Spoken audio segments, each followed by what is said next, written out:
پھر اس کے بعد نبی کریم صلی اللہ علیہ وسلم نے ارشاد فرمایا ذہب الحسن الخلق بخیر الدنیا والآخرہ یا ام سلمہ، اے ام سلمہ دیکھ لو کہ اچھا اخلاق جو ہے وہ دنیا کی خیر بھی سمیٹ کے لے گیا اور آخرت کی خیر بھی سمیٹ کے لے گیا۔ اسی طرح جنت میں جانا بہت آسان بھی ہے لیکن بعض اوقات مشکل بھی ہے۔ آپ علیہ السلام نے صحابہ کو سفر میں کہا، تہجد کی نماز کے وقت اونٹ دوڑا رہے تھے، تو آپ نے فرمایا کہ بادروا بالاعمال فتنا کقطع اللیل المظلم، اندھیری رات جیسے فتنوں کے آنے سے پہلے پہلے اچھے اعمال کو تیار کر لو، وہ جنت میں لے جائیں گے۔ اور آپ علیہ السلام نے فرمایا الا ان سلعۃ اللہ غالیہ، اے لوگو یہ نہ سمجھنا کہ یہ بہت سستا سودا ہے، اللہ کی یہ جو تجارت ہے اور اللہ کا سودا بہت مہنگا ہے۔ اور قرآن مجید میں ایک جگہ تو یہ بھی لکھا ہے کہ اللہ تعالیٰ نے مومنوں کی جانوں کے بدلے میں اور ان کے مالوں کے بدلے میں جنت کا سودا کر لیا ہے۔ اور آخر میں آپ کو یہ بتاؤں کہ سب سے بڑی کامیابی اللہ تعالیٰ نے جنت کا داخلہ قرار دیا ہے۔ قرآن مجید میں ہے فمن زحزح عن النار وادخل الجنۃ فقد فاز وما الحیاۃ الدنیا الا متاع الغرور، کہ جو جہنم سے بچا لیا گیا اور اس کے بعد جنت میں داخل کر دیا گیا وہ اصل کامیاب ہے، جو جہنم سے بچا لیا گیا اور جنت میں داخل کر دیا گیا۔ اور قرآن مجید میں ہے کہ جو شخص عذاب کا مستحق ٹھہر جائے گا اور روئے گا اور اس دن تکلیفوں میں ہوگا فقد خسر خسرانا مبینا، وہ ایسا شخص ہے جس نے بظاہر بہت بڑا بالکل واضح قسم کا خسارہ اپنے ذمے لے لیا ہے، اور اس خسارے کو اللہ تعالیٰ نے جہنم کا داخلہ قرار دیا ہے۔ جہاں جنت میں جانا سب سے بڑی کامیابی ہے، وہاں دوزخ میں جانا بہت بڑا خسارہ قرار دیا ہے۔ اسی لیے والعصر ان الانسان لفی خسر الا الذین آمنوا وعملوا الصالحات وتواصوا بالحق وتواصوا بالصبر، کہ سب لوگ خسارے میں ہیں سوائے چار کام کرنے والے، ایمان لاتے ہیں اور اس کی تلقین کرتے ہیں، عمل صالح کرتے ہیں، اور ایمان لانے کے بعد اگر جو تکلیفیں آتی ہیں اس پہ صبر کرتے ہیں۔ اب دیکھیے کہ جنت کے حصول میں آپ کو تانے بھی مل سکتے ہیں، تکلیفیں بھی آ سکتی ہیں، مگر آپ اپنے جادہ حق سے نہیں ہٹیں۔ حضرت عمار ابن یاسر، ان کے والد یاسر اور سمیہ ان کی والدہ، اسلام کے پہلے شہید حضرت سمیہ، اور حضرت عمار ابن یاسر جن کے ابا اور اماں دونوں مسلمان، کم صحابہ کے والدین مسلمان تھے۔ جب ان کو ابو جہل نے اور قریش مکہ نے شدید تکلیفیں دی اور شہید بھی کر دیا حضرت سمیہ کو، اس وقت حضرت یاسر اللہ کے پیغمبر صلی اللہ علیہ وسلم کی طرف دیکھ رہے تھے اور مکہ کے گرم ریگستان میں کھڑے تھے اور آپ علیہ السلام سامنے کھڑے تھے، مگر ان کی مدد نہیں کر سکتے تھے کیونکہ نفری تھوڑی تھی اور اللہ کا حکم نہیں تھا اس وقت جہاد کا۔ تو آپ نے کیا فرمایا تھا؟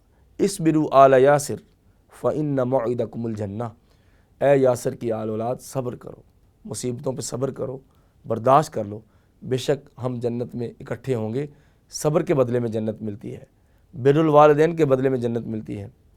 نبی کریم صلی اللہ علیہ وسلم نے فرمایا کہ جو روزے زیادہ رکھتے ہیں وہ روزوں کے باب سے جائیں گے، جو صدقہ کرتے ہیں وہ جنت کے باب صدقہ سے اندر میں اسپیشل پروٹوکول کے ساتھ بلائے جائیں گے، جو زیادہ نمازیں پڑھتے ہیں وہ باب الصلاۃ سے جائیں گے، جو اللہ کے راستے میں کفار سے لڑائیاں کرتے ہیں وہ باب الجہاد سے جائیں گے۔ 8 دروازے ہیں نا۔ اسی طرح ایک جنت کا دروازہ ہے، اس کا نام ابا جان ہے، یعنی آپ کے جو والد محترم ہیں وہ جنت کا دروازہ ہے۔ آپ نے فرمایا الوالد اوسط ابواب الجنہ، جو والد صاحب ہیں کسی بھی شخص کے وہ جنت کا درمیانی دروازہ ہیں، کوئی رائٹ ہیں کوئی لیفٹ ہیں، لیکن یہ مین گیٹ ہے۔ سب سے زیادہ لوگ جو جنت میں داخل ہوں گے وہ اپنے باپ کی دعاؤں سے ہوں گے، اس کی خدمت کرنے کی وجہ سے ہوں گے۔ ماں کی دعائیں تو ہیں ہی ہیں اور ان کی خدمت میں تو کوئی شک نہیں، وہ تو ہر شخص کرتا ہے۔ بعض اوقات ہم والد صاحب کی خدمت میں تھوڑا سا جھجک کا شکار ہو جاتے ہیں اور ان کے ہمارے درمیان میں ایک گلف رہ جاتی ہے، ایک پردہ رہ جاتا ہے۔ اس لیے پیارے پیغمبر علیہ السلام نے یہ نہیں کہا کہ ماں جنت کا بڑا دروازہ ہے، وہ تو ہے ہی ہے، فرمایا کہ باپ جنت کا مین گیٹ ہے۔ الوالد اوسط ابواب الجنہ، والد جنت کا بہت بڑا دروازہ ہے۔ ان شئت اقمتہ و ان شئت وضعتہ، اگر چاہتے ہو تو دروازہ لگا رہنے دو، اور اگر نہیں جنت میں جانا چاہتے ہو تو دروازہ گرا دو۔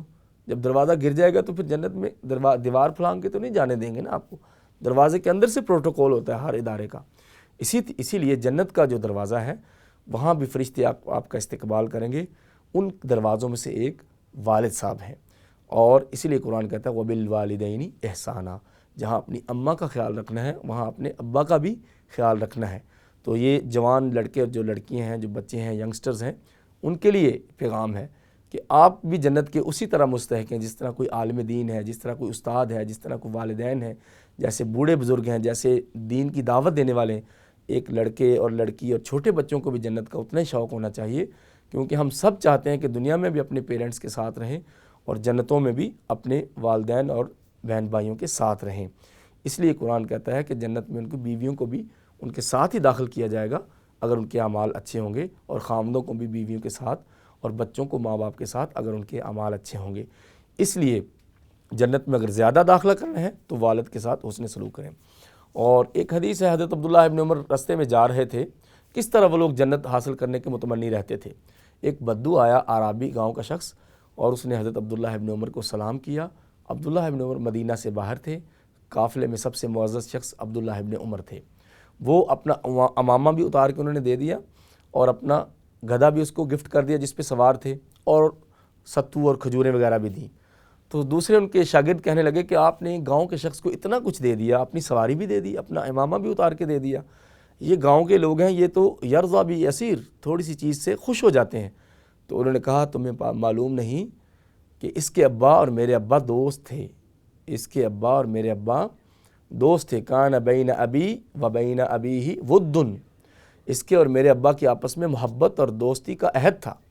اور میں نے رسول اللہ صلی اللہ علیہ وسلم سے سنا ہے، ان من ابر البر، میں نے پیغمبر علیہ السلام سے سنا ہے کہ بہت بڑی بڑی نیکیوں میں سے ایک یہ بھی بہت بڑی نیکی ہے کہ انسان اپنے والد کے دوستوں کا خیال رکھے۔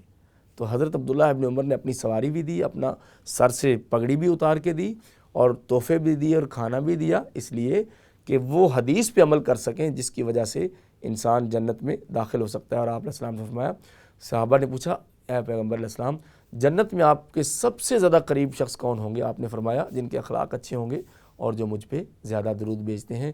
انشاءاللہ اگلے پروگرام کے ساتھ پھر حاضر ہوں گے۔ والسلام علیکم ورحمۃ اللہ وبرکاتہ۔